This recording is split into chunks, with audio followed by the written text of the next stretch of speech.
ഇന്ന് നമുക്ക് മാർക്ക് എന്ന കന്നഡ സിനിമയുടെ കഥ നോക്കിയാലോ? കഥയുടെ ചുരുക്കം എന്തെന്നാൽ, നഗരത്തിൽ 18 കുട്ടികൾ തുടർച്ചയായി കാണാതെ പോകുന്നു. പക്ഷേ എത്ര തന്നെ പോലീസ് അന്വേഷിച്ചിട്ടും കുട്ടികളെ എവിടെയാണ് കടത്തിക്കൊണ്ട് പോയിരിക്കുന്നതെന്നോ ആരാണ് കടത്തിക്കൊണ്ട് പോയതോ എന്നൊന്നും തന്നെ കണ്ടെത്താൻ കഴിഞ്ഞില്ല. മറ്റൊരു വശത്ത് കഥാനായകനായ പോലീസ് ഉദ്യോഗസ്ഥനെ കാണിക്കുന്നു. പോലീസ് ഉദ്യോഗസ്ഥന്റെ പേരാണ് മാർക്ക്. പക്ഷേ മാർക്ക് ഇപ്പോൾ സസ്പെൻഷനിലാണ്. എന്നാൽ മാർക്കിന്റെ അമ്മയെ ആരോ കുത്തുകയും മാർക്കിന്റെ അമ്മയുടെ കൂടെയുള്ള അയൽപക്കത്തെ കുട്ടിയെ ആരോ കടത്തിക്കൊണ്ടു പോവുകയും ചെയ്യുന്നു. അതോടുകൂടി സസ്പെൻഷനിലായ മാർക്ക് തന്റെ അമ്മയ്ക്ക് വാക്കു കൊടുക്കുകയാണ്, കുട്ടിയെ കണ്ടെത്തും. ഒപ്പം ഇതുവരെയും കാണാതെ പോയ 18 കുട്ടികളെയും താൻ കണ്ടെത്തുമെന്നും മാർക്ക് തീരുമാനിച്ച് തന്റേതായ രീതിയിൽ ഒരു ടീമും രൂപീകരിച്ച് അന്വേഷണം ആരംഭിക്കുന്നു. എന്നാൽ അന്വേഷണം മുന്നോട്ട് പോകുന്ന സമയത്താണ് ഞെട്ടിക്കുന്ന കുറച്ച് സത്യങ്ങൾ ചുരുളഴിയുന്നത്. ആരാണ് കുട്ടികളെയൊക്കെ കടത്തിക്കൊണ്ടുപോയത്? അതിന് പിന്നിലുള്ള ഉദ്ദേശം എന്താണ് എന്നൊക്കെ അറിയണ്ടേ? എന്തായിരിക്കും ആ ഞെട്ടിക്കുന്ന ട്വിസ്റ്റ് എന്നൊക്കെ അറിയണ്ടേ? എങ്കിൽ നമുക്ക് വേഗം സിനിമയുടെ കഥയിലേക്ക് കടക്കാം. അതിനു മുൻപായിട്ട് വീഡിയോ കാണുന്ന കൂട്ടുകാർ ഒന്ന് ലൈക്ക് ചെയ്യാനും കമന്റ് സെക്ഷനിലെ ഹൈപ്പ് എന്നൊരു ഓപ്ഷൻ ക്ലിക്ക് ചെയ്യാനും മറക്കരുതേ. കഥ തുടങ്ങുമ്പോൾ ഒരു നാടിനെ മുഴുവൻ കൺട്രോളിൽ വെച്ചിരിക്കുന്ന ഗ്യാങ്സ്റ്റർ ആയിട്ടുള്ള ഭദ്രയെ കാണിക്കുന്നു. ഭദ്രയ്ക്ക് ഒരു സഹോദരനുണ്ട്, രുദ്ര. രുദ്ര ഒരു പെണ്ണിനെ പ്രണയിക്കുകയാണ്. എന്നാൽ രുദ്രയാണെങ്കിൽ തനിക്ക് ഏറ്റവും ഇഷ്ടപ്പെട്ട പെൺകുട്ടിയെ കൊണ്ട് ഒളിച്ചോടി പോകുന്നു. ഈ ഒരു വിവരം ചേട്ടനായ ഭദ്ര അറിയും. ഭദ്രയ്ക്കാണെങ്കിൽ ആകെ ദേഷ്യം. തന്റെ സഹോദരൻ മറ്റൊരു പെൺകുട്ടിയോടൊപ്പം ഒളിച്ചോടി പോയത് ഭദ്രയ്ക്ക് സഹിച്ചില്ല. അവളാണ് തന്റെ സഹോദരനെ കൂട്ടിക്കൊണ്ട് പോയതെന്ന് ഭദ്ര കരുതുന്നു. നേരെ ചെല്ലുന്നത് ഭദ്രയുടെ അനുജനായ രുദ്ര സ്നേഹിച്ചിരുന്ന പെൺകുട്ടിയുടെ വീട്ടിലേക്കാണ്. അവളുടെ അച്ഛനെയും അമ്മയും ഒരുപാട് ഉപദ്രവിക്കും. മകൾ എവിടെയാണ് ഉള്ളതെന്നൊക്കെ അച്ഛനോടും അമ്മയോടും ചോദിക്കുന്നു. പക്ഷേ പാവപ്പെട്ട അവർക്ക് എന്തറിയാം? അവരറിയില്ല എന്ന് തന്നെ ഭദ്രയോട് പറയുന്നു. എന്നാൽ ഭദ്ര പറയുന്നത്, എന്റെ അനുജനെ വശീകരിച്ച് നിങ്ങളുടെ മകളാണ് കൊണ്ടുപോയിരിക്കുന്നത്.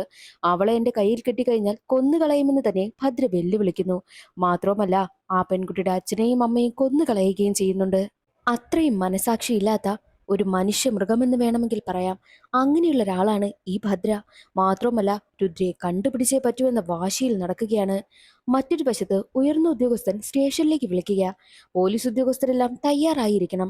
സ്റ്റീഫന്റെ ലഹരി മരുന്നുകളും അവന്റെ കുറച്ച് ആളുകളെ ഞാൻ പിടികൂടിയിട്ടുണ്ട്. ഉടനെ സ്റ്റേഷനിലേക്ക് കൊണ്ടുവരുമെന്ന് പറയും. എന്നാൽ അത് കേട്ട് കോൺസ്റ്റബിൾ ആകെ ഞെട്ടിപ്പോകുന്നു. സ്റ്റീഫന്റെ ആളുകളെയാണോ പിടികൂടിയിരിക്കുന്നത്? അങ്ങനെയാണെങ്കിൽ ഇതൊക്കെ സ്റ്റീഫൻ അറിഞ്ഞു കഴിഞ്ഞാൽ നമ്മുടെ കാര്യമെല്ലാം തീരുമാനമായി എന്ന് കോൺസ്റ്റബിൾ ചിന്തിക്കുന്നു. കാരണം മുഴുവൻ ലഹരി മാഫിയയുടെയും തലവനാണ് ഈ ഒരു സ്റ്റീഫൻ. അങ്ങനെയുള്ള സ്റ്റീഫന്റെ ആളുകളെയാണ് ഇപ്പോൾ ഉയർന്ന ഉദ്യോഗസ്ഥൻ പിടികൂടിയിരിക്കുന്നതും. അങ്ങനെ ആളുകളെ എല്ലാവരെയും സ്റ്റേഷനിലേക്ക് കൊണ്ടുവന്നു. സ്റ്റേഷനിലെത്തി കുറച്ച് കഴിഞ്ഞതും ആ സ്റ്റേഷന്റെ മുഴുവൻ കൺട്രോളും ഈ ആളുകൾ ഏറ്റെടുത്തു. മാത്രമല്ല, പോലീസുകാരെ വല്ലാതെ ടോർച്ചർ ചെയ്യുകയും അവരെ ഒരുപാട് ദ്രോഹിക്കുകയും ഒക്കെ ചെയ്യുന്നുണ്ട്. അതേ സമയം തന്നെയായിരുന്നു അവിടെയുണ്ടായിരുന്ന സെല്ലിൽ നിന്നും ഒരു പാട്ട് കേൾക്കുന്നത്. ഉടനെ തന്നെ സെല്ലിൽ നിന്നും പുറത്തേക്ക് ഒരാൾ ഇറങ്ങി വരുന്നു. അതാണ് നമ്മുടെ കഥാനായകനായ മാർക്ക്. മാർക്ക് യഥാർത്ഥത്തിൽ ഒരു പോലീസ് ഉദ്യോഗസ്ഥനാണ്. എന്നാൽ ഇപ്പോൾ സസ്പെൻഷനില്ല. മാർക്കിനെ കണ്ടതും ആരാടാ നീ എന്ന് ഗുണ്ടകൾ ചോദിക്കും. വെറും ലഹരി മാഫിയയിലുള്ള നീയൊക്കെ പോലീസുകാരുടെ മേൽ കൈവയ്ക്കുന്നെന്ന് ചോദിച്ച് മാർക്ക് അവരെ പൊതിരെ തല്ലുന്നു. വലിയ ഫൈറ്റ് തന്നെ നടക്കും. പോലീസുകാരെ എങ്ങനെയാണോ ഗുണ്ടകൾ ദ്രോഹിച്ചത്, അതുപോലെ തന്നെ മാർക്ക് അവരെയും ദ്രോഹിക്കുന്നു. അങ്ങനെ ആ ഒരു പ്രശ്നം ഒരുവിധം സോൾവ് ആയ സമയത്തായിരുന്നു മാർക്കിനൊരു കോള് വന്നത്. കോൾ എടുത്തതും ആ വിവരമറിഞ്ഞ് മാർക്കാണെങ്കിൽ ടെൻഷനോട് കൂടി ഹോസ്പിറ്റലിലേക്കാണ് എത്തുന്നത്. എന്തെന്നാൽ മാർക്കിന്റെ അമ്മ അവിടെ അഡ്മിറ്റ് ആയിരിക്കുകയാണ്. അമ്മയെ കാണുന്ന സമയത്താണ് നടന്ന കാര്യങ്ങളെല്ലാം മാർക്ക് അറിയുന്നത്. എന്തെന്നാൽ അടുത്ത വീട്ടിലെ ഒരു കുട്ടി അമ്മയോടൊപ്പം നിൽക്കുകയായിരുന്നു. എന്നാൽ അതേസമയം വീട്ടിൽ അതിക്രമിച്ച് കടന്ന കുറച്ചു പേർ അമ്മയെ കുത്തിയതിനു ശേഷം കുട്ടിയെ കടത്തിക്കൊണ്ടുപോയി. നീ എങ്ങനെയെങ്കിലും ആ കുഞ്ഞിനെ കണ്ടുപിടിക്കണം. എന്നെ വിശ്വസിച്ചാണ് അവർ കുഞ്ഞിനെ വീട്ടിൽ ഏൽപ്പിച്ചത്. പക്ഷേ എനിക്കവളെ നന്നായിട്ട് നോക്കാൻ കഴിഞ്ഞില്ലല്ലോ. എന്റെ കയ്യിൽ നിന്നും അവരവളെ കടത്തിക്കൊണ്ടു പോയില്ലേ. ഇതുപോലെ ഒരുപാട് കുട്ടികളെ കടത്തിക്കൊണ്ട് പോയിട്ടുണ്ട്. ആ കുഞ്ഞുങ്ങളെ എല്ലാം നീ രക്ഷിക്കണമെന്നും അമ്മ മാർക്കിനോട് പറയുന്നു. അമ്മയ്ക്ക് കുഴപ്പമൊന്നുമില്ല. അതേ സമയത്തായിരുന്നു ന്യൂസിൽ അവനാണെങ്കിൽ ഒരു വാർത്ത കാണുന്നത്. ഇതുവരെയായിട്ടും 18 കുട്ടികളെ കടത്തിക്കൊണ്ടുപോയി. ഒരു കുട്ടികളെക്കുറിച്ചും യാതൊരുവിധ വിവരവുമില്ല എന്നുള്ള വാർത്തയാണ് അവൻ കണ്ടതും. അതോടുകൂടി എല്ലാ കുട്ടികളെയും കണ്ടെത്തണമെന്നും മാർക്ക് തീരുമാനിക്കുന്നു. മാർക്ക് തന്റെ ടീമിനെ വിവരമറിയിക്കുകയാണ്. സസ്പെൻഷനിലായതുകൊണ്ട് തന്നെ നേരിട്ട് മാർക്കിന് കേസ് അന്വേഷിക്കാൻ കഴിയുന്നില്ല. മാർക്ക് തന്റെ ടീമിലുള്ളവർക്ക് ഓരോ ഡ്യൂട്ടിയും ഏൽപ്പിക്കുകയാണ്. എങ്ങനെയെങ്കിലും ആ കുട്ടികളെ കണ്ടെത്തണമെന്നാണ് മാർക്കിന്റെ വാശിയും. അതേ സമയത്തായിരുന്നു മാർക്കിന് മുൻ CM-ൽ നിന്നും ഒരു കോൾ വരുന്നത്. ആദികേശവനെ പൂട്ടാനായിട്ടുള്ള ഒരു വീഡിയോ എന്റെ കൈവശം കിട്ടിയിട്ടുണ്ടെന്നും CM പറയുന്നു. ഈ ആദികേശവൻ കാരണമാണ് മാർക്ക് സസ്പെൻഷനിലായതും. ആദികേശവനെ സംബന്ധിച്ച വീഡിയോ എന്തെന്നാൽ, ആദികേശവന് സത്യത്തിൽ CM ആകണമെന്നാണ് ആഗ്രഹം. എന്നാൽ നിലവിലെ CM ആദികേശവന്റെ അമ്മയാണല്ലോ. എന്നാൽ അമ്മ ഇപ്പോൾ ഹോസ്പിറ്റലിൽ കിടക്കുകയാണ്. അമ്മയ്ക്ക് എന്തെങ്കിലും സംഭവിക്കുമോ എന്ന ടെൻഷൻ ആദികേശവനുണ്ട്. സത്യത്തിൽ ആ ഒരു ടെൻഷൻ എന്തിനെന്നാൽ അമ്മ മരിച്ചു കഴിഞ്ഞാൽ ആ ഒരു പദവി തനിക്ക് കിട്ടണമെന്ന് മാത്രമായിരുന്നു ആദികേശവന്റെ ലക്ഷ്യവും. അമ്മയോട് അടുത്ത CM എന്റെ മകനായിരിക്കണമെന്നുള്ളത് ഒപ്പിട്ട് നൽകുവാനായിട്ട് ആദികേശവൻ ആവശ്യപ്പെട്ടു. പക്ഷേ അമ്മയ്ക്കതിനൊട്ടും താല്പര്യമേയില്ല. നല്ലവനായിട്ടുള്ള ഒരാൾ വേണം ഇനി നാട് ഭരിക്കാനെന്ന് അമ്മയ്ക്ക് ആഗ്രഹമുണ്ടായിരുന്നു. അതുകൊണ്ട് തന്നെ തന്റെ മകന് ഒപ്പിട്ട് കൊടുക്കുവാനായിട്ട് അമ്മ തയ്യാറായില്ല.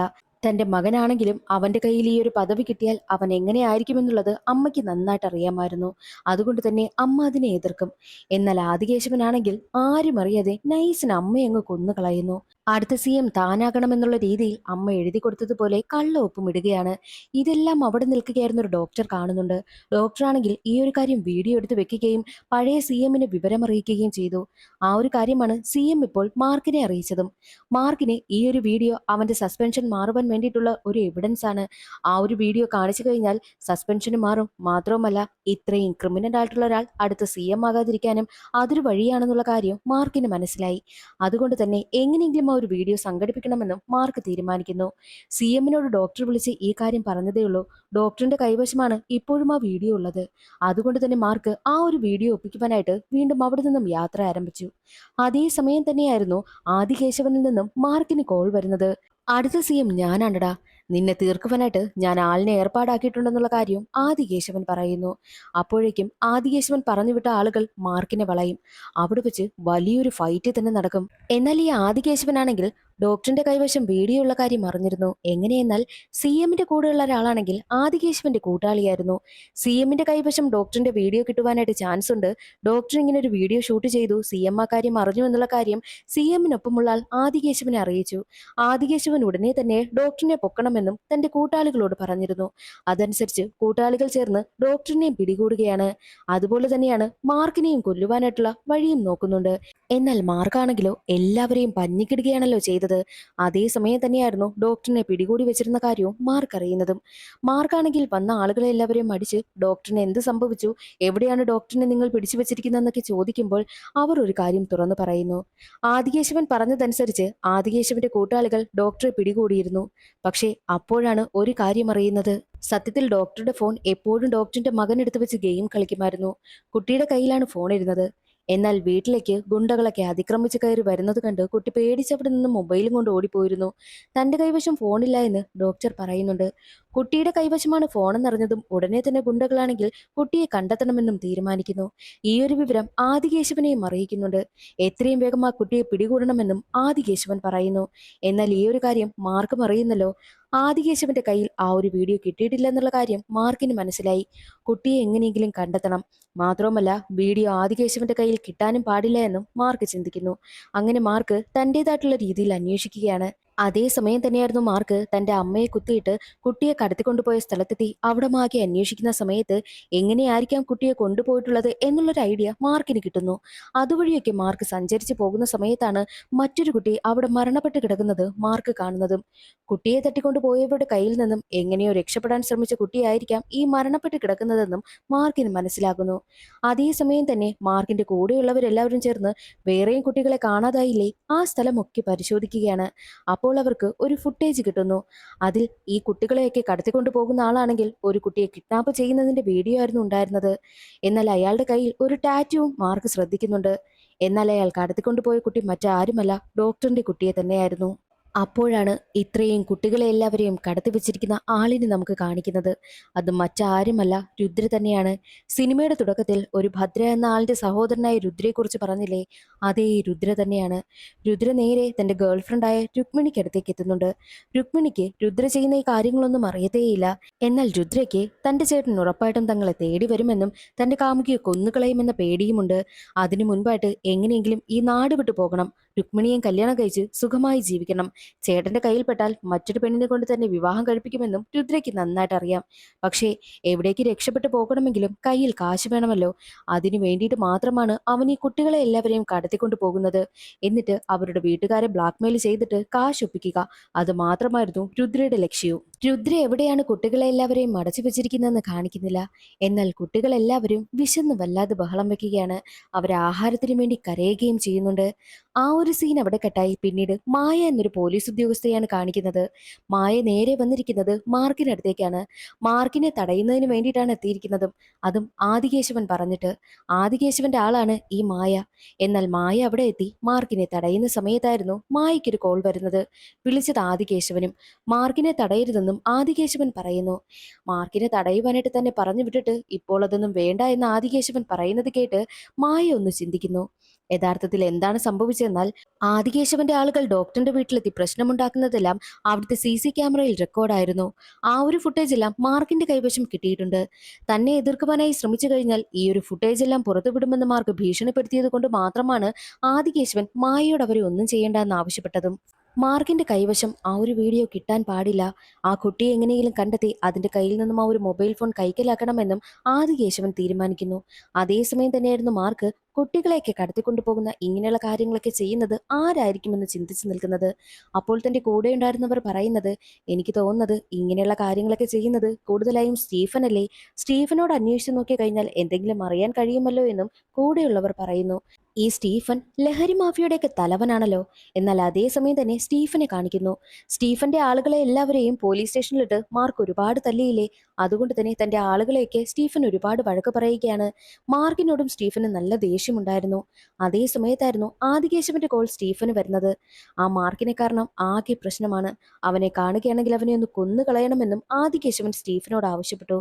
സ്റ്റീഫൻ ആണെങ്കിൽ തന്റെ കൂട്ടാളികളോട് പറയുന്നത്, മാർക്കിനെ കൊല്ലുന്നവർക്ക് ആവശ്യപ്പെടുന്ന കാശ് താൻ തരുമെന്നും പറയുന്നു. അതോടുകൂടി സ്റ്റീഫന്റെ ആളുകൾ മാർക്കിനെ കിട്ടിയാൽ കൊല്ലുമെന്ന് പറഞ്ഞു നിൽക്കുകയാ. എന്നാൽ ഈ സ്റ്റീഫൻ ആണെങ്കിൽ കല്യാണം കഴിക്കാൻ പോവുകയാണ്. അതിന്റെ പാർട്ടി നടക്കുന്ന സ്ഥലത്തേക്ക് മാർക്കും കൂട്ടരും എത്തും. മാർക്കിനെ കണ്ടതും സ്റ്റീഫനും അവന്റെ ആളുകളും മാർക്കിന് നേരെ തോക്ക് ചൂണ്ടുന്നു. എന്നാൽ മാർക്ക് പറയുന്നത്, നീ എന്നെ എന്തെങ്കിലും ചെയ്തു കഴിഞ്ഞാൽ നിന്റെ ലഹരി വസ്തുക്കളൊക്കെ ഞങ്ങളുടെ കൈവശമില്ലേ, അതെല്ലാം കൊളുത്തുമെന്നും പറയുന്നു. അതേ സമയത്തായിരുന്നു പോലീസ് സ്റ്റേഷനിൽ നിന്നും ഒരു വീഡിയോ കോൾ വരുന്നത്. മാർക്കിനെ എന്തെങ്കിലും ചെയ്തു കഴിഞ്ഞാൽ നിന്റെ പിടിച്ചു വെച്ചിരിക്കുന്ന സാധനങ്ങളെല്ലാം ഞങ്ങൾ കത്തിക്കുമെന്നും പോലീസ് ഉദ്യോഗസ്ഥനും പറയുന്നു. അതോടുകൂടി എല്ലാവരും ഗണ്ണയ്ക്ക് താഴെ വെക്കുകയാണ്. മാർക്കാണെങ്കിൽ സ്റ്റീഫനെ വിളിച്ചുകൊണ്ട് പോയിട്ട് ചോദിക്കുന്നുണ്ട്, 18 കുട്ടികളെ നീ എവിടെയാണ് കടത്തി വെച്ചിരിക്കുന്നതെന്ന് മാർക്ക് സ്റ്റീഫനോട് ചോദിക്കുമ്പോഴോ താൻ അങ്ങനെയൊന്നും ചെയ്യുന്നില്ല എന്നുള്ള കാര്യം സ്റ്റീഫൻ ഉറപ്പിച്ചു പറയുന്നു. അതേസമയം തന്നെയായിരുന്നു 18 കുട്ടികളെയും കടത്തി വെച്ചിരിക്കുന്ന രുദ്ര സോളമൻ എന്നൊരാളിനെ വിളിച്ച് ഡീല് സംസാരിക്കുന്നതും. എന്നാൽ ഈ സോളമനെ മുൻപേ പോലീസുകാർ ട്രേസ് ചെയ്യുന്നത് കൊണ്ട് തന്നെ സോളമന് വരുന്ന കോളെല്ലാം പോലീസുകാർക്ക് കേൾക്കുവാനായും കഴിയുന്നുണ്ട്. സോളമനെ വിളിച്ച് ആരോ ഡീല് സംസാരിക്കുന്ന കാര്യം പോലീസുകാർക്ക് മനസ്സിലായി. അതുകൊണ്ട് തന്നെ സോളമനെ വിളിച്ച ആളിന്റെ ലൊക്കേഷനും കണ്ടെത്തി പോലീസ് ഉദ്യോഗസ്ഥരെല്ലാം അവിടേക്ക് പോകുന്നു. അവിടെ രുദ്രയുണ്ടായിരുന്നു. രുദ്രയെ പിടികൂടുവാനായിട്ട് പോലീസുകാർ ശ്രമിക്കുന്ന സമയത്തോ ഒരു പോലീസ് ഉദ്യോഗസ്ഥനെ അപകടപ്പെടുത്തിയതിനു ശേഷം രുദ്ര അവിടെ നിന്നും രക്ഷപ്പെട്ടു പോകുന്നു. അങ്ങനെ മാർക്കിന് രുദ്രയെ പിടികൂടുവാനായും കഴിഞ്ഞില്ല. രുദ്രയാണ് ഇതിന് പിന്നിലെന്നെല്ലാം മാർക്കിന് മനസ്സിലായി. എന്നാൽ സോളമനെ പിടിച്ച് ചോദ്യം ചെയ്യുന്ന സമയത്താണ് രുദ്രയാണ് കുട്ടികളെല്ലാം കടത്തി വെച്ചിരിക്കുന്നെന്നുള്ള കാര്യം സോളമൻ തുറന്നു പറയുന്നതും. രുദ്രയ്ക്ക് വേണ്ടിയിട്ടുള്ള അന്വേഷണവും ആരംഭിച്ചു. എന്നാൽ അതേസമയം തന്നെ മാർക്ക് തന്നെ അന്വേഷിക്കുന്നു എന്നുള്ള കാര്യം രുദ്രയ്ക്ക് മനസ്സിലായല്ലോ. തന്റെ സഹോദരനായ ഭദ്രയെ വിളിച്ചിട്ട്, ചേട്ടാ, പോലീസ് ഉദ്യോഗസ്ഥർ എന്നെ പിടികൂടുവാനായിട്ട് നടക്കുകയാണ്. അവരുടെ കയ്യിൽ പെട്ടുകഴിഞ്ഞാൽ എന്നെ കൊന്നുകളയും. ചേട്ടൻ എങ്ങനെയെങ്കിലും എന്നെ രക്ഷിക്കണമെന്നും രുദ്ര കള്ളം പറയുന്നു. അത് കേട്ട ഭദ്ര തന്റെ സഹോദരനെ എങ്ങനെയെങ്കിലും രക്ഷിക്കണമെന്ന് ചിന്തിച്ച് മാർക്കിനെ കൊല്ലുവാനായിട്ട് കുറെ ആളുകളെ പറഞ്ഞു വിടുന്നു. അങ്ങനെ മാർക്കും ഭദ്രയുടെ ആളുകളും തമ്മിൽ വലിയ ഫൈറ്റ് നടക്കുകയാണ്. അതിനിടയിലേക്ക് രുദ്രയും വരുന്നുണ്ട്. രുദ്രയെ പിടികൂടുവാനായിട്ട് മാർക്ക് ഒരുപാട് ശ്രമിക്കുന്നു. മാർക്കിന്റെ കൂട്ടാളികളും രുദ്രയുടെ പിന്നാലെ പോവുകയാണ്. ഒരു ഘട്ടത്തിൽ വലിയ ഫൈറ്റ് തന്നെ നടക്കും. അതിലൊരു പോലീസ് ഉദ്യോഗസ്ഥനാണെങ്കിലോ രുദ്രയെ ഷൂട്ട് ചെയ്യുന്നു. എന്നാൽ രുദ്രയാണെങ്കിൽ ഏത് നിമിഷവും മരിക്കുമെന്ന അവസ്ഥയിൽ കിടക്കുകയാണ്. അത് കാണുന്ന മാർക്ക് അവരെ ഒരുപാട് വഴക്ക് പറയും. കാരണം രുദ്ര ജീവനോടെ ഉണ്ടെങ്കിൽ മാത്രമല്ലേ കുട്ടികൾ എവിടെയാണെന്നുള്ള കാര്യം അറിയുവാനേ കഴിയൂ. രുദ്രയെ എങ്ങനെയെങ്കിലും രക്ഷിക്കണമെന്ന് കരുതി ഹോസ്പിറ്റലിലേക്ക് കൊണ്ടുപോകുന്ന സമയത്തും മാർക്ക് ചോദിക്കുന്നുണ്ട്, കുട്ടികളെ നീ എവിടെയാണ് വെച്ചിരിക്കുന്നതെന്ന്. എന്നാൽ രുദ്ര പറയുന്നതോ, എന്നെ രക്ഷിക്ക്, എന്നെ രക്ഷിച്ചു കഴിഞ്ഞാൽ എവിടെയാണ് കുട്ടികൾ ഉള്ളതെന്നുള്ള കാര്യം ഞാൻ പറയാം. അഥവാ ഞാൻ മരണപ്പെടുകയാണെങ്കിൽ കുട്ടികളും വെള്ളം കുടിച്ചായിരിക്കും മരണപ്പെടുന്നതെന്നുള്ള കാര്യവും രുദ്ര പറയുന്നു. എങ്ങനെയെങ്കിലും രുദ്രയെ രക്ഷിക്കണമെന്ന് തീരുമാനിച്ച് മാർക്ക് ഹോസ്പിറ്റലിലേക്ക് കൊണ്ടുപോകുമെങ്കിലും പോകുന്ന വഴിയിൽ വെച്ച് രുദ്ര മരണപ്പെട്ടു പോയി. ഇനി എന്ത് ചെയ്യുമെന്ന് ആലോചിച്ചിരിക്കുകയായിരുന്നു മാർക്ക്. എന്നാൽ അതേസമയം തന്നെ ഈ കാര്യങ്ങളൊന്നും ഭദ്രയ്ക്കും അറിയത്തില്ലല്ലോ. എന്നാൽ എപ്പോഴെങ്കിലും തന്റെ കൈവശം വീഡിയോ കിട്ടുമെന്ന വിശ്വാസത്തിൽ ആദികേശവനാണെങ്കിലോ അടുത്ത CM താനാണെന്ന് മീഡിയക്കാർക്ക് മുന്നിൽ വന്ന് അവതരിപ്പിക്കുകയും ചെയ്തു. മാർക്കിനെ സപ്പോർട്ട് ചെയ്യുന്ന കുറച്ച് പോലീസുകാരുമുണ്ട്, മാർക്കിനെ എതിർക്കുന്ന ഒരു ടീമുമുണ്ട്. അത് ആദികേശവൻ പറഞ്ഞുവിട്ട ആളുകളാണ്. എന്നാൽ അവർ ചിന്തിക്കുന്നത്, ആദികേശവന് വേണ്ടിയിട്ട് നമ്മൾ എന്തിനു വർക്ക് ചെയ്യണം?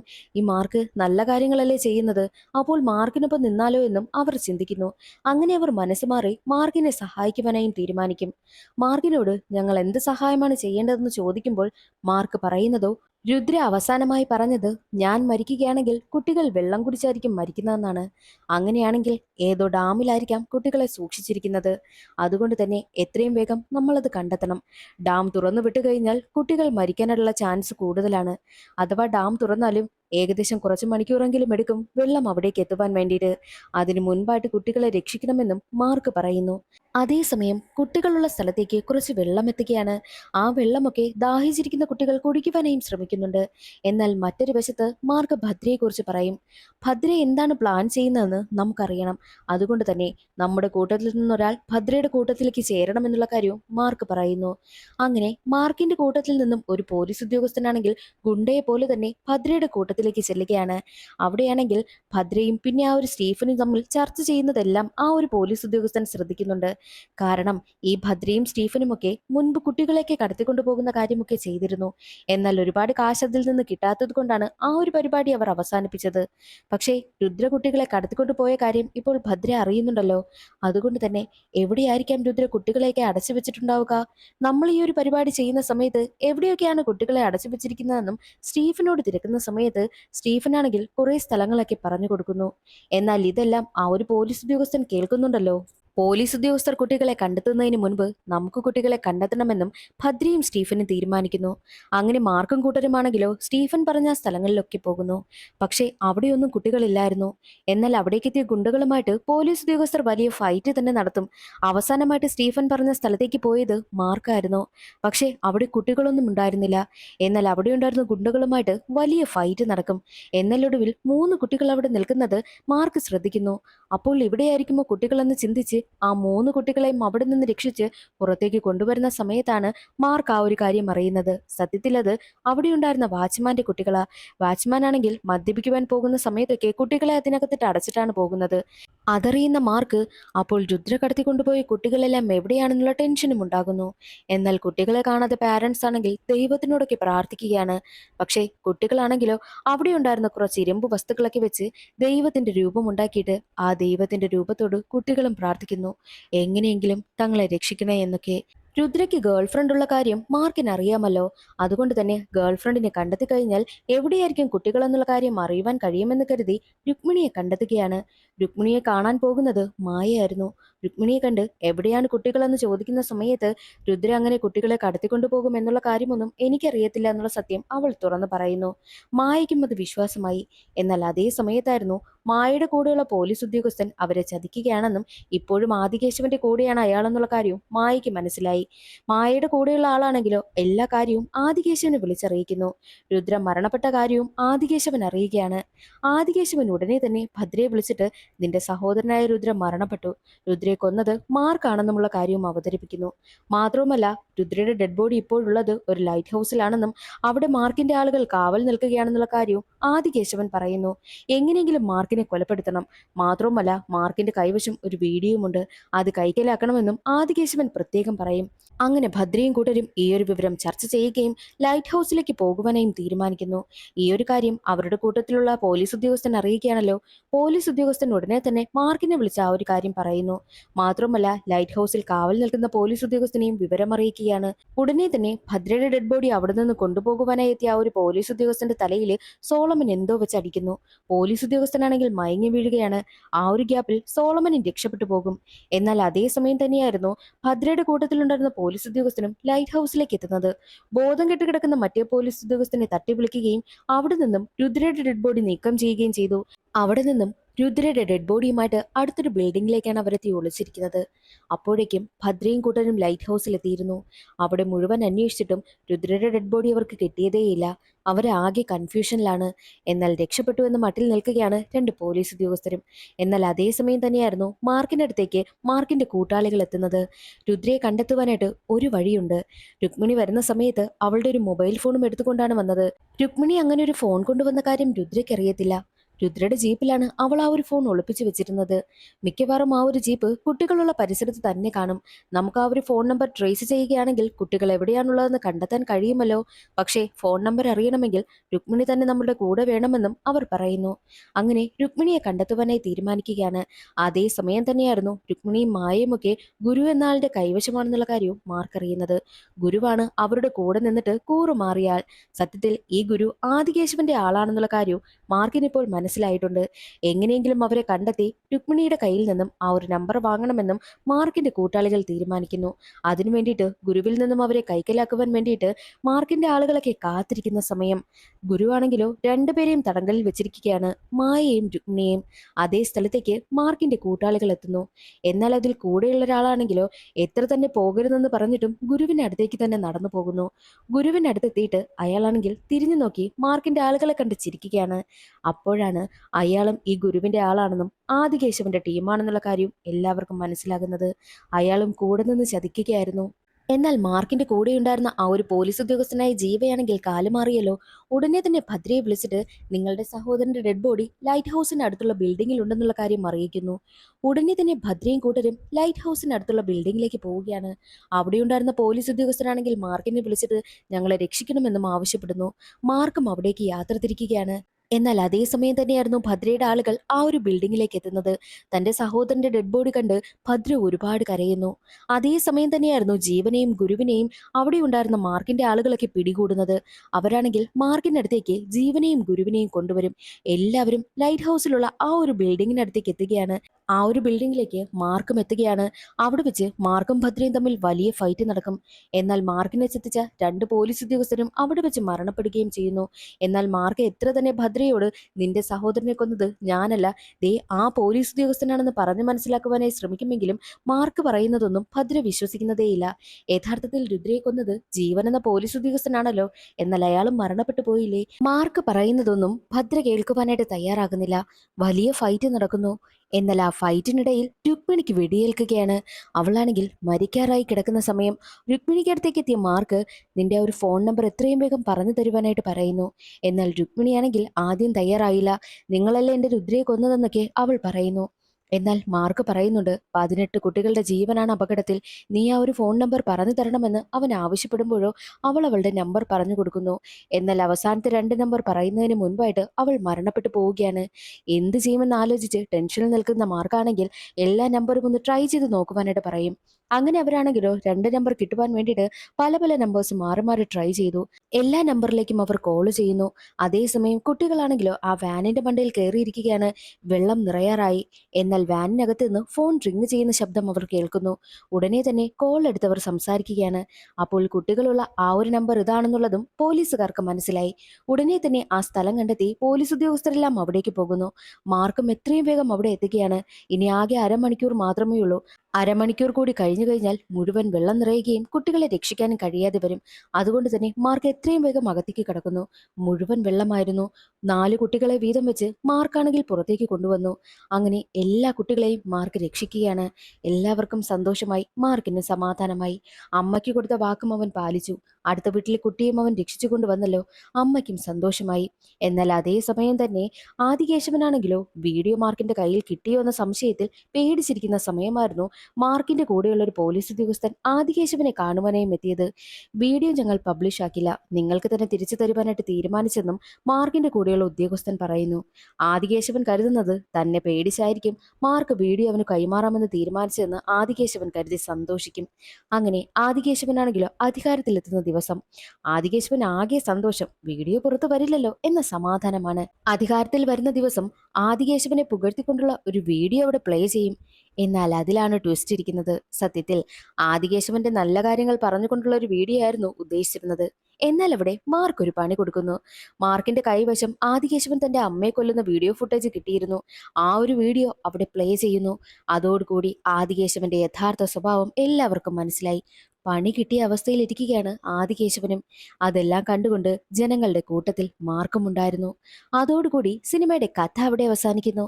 ഇന്നത്തെ ഈ ഒരു വീഡിയോ എല്ലാവർക്കും ഇഷ്ടമായെന്ന് കരുതുന്നു. സപ്പോർട്ട് ചെയ്യാൻ മറക്കരുതേ. അടുത്തൊരു സിനിമയുടെ കഥയിൽ കാണാം. അതുവരെ എല്ലാവർക്കും ബൈ.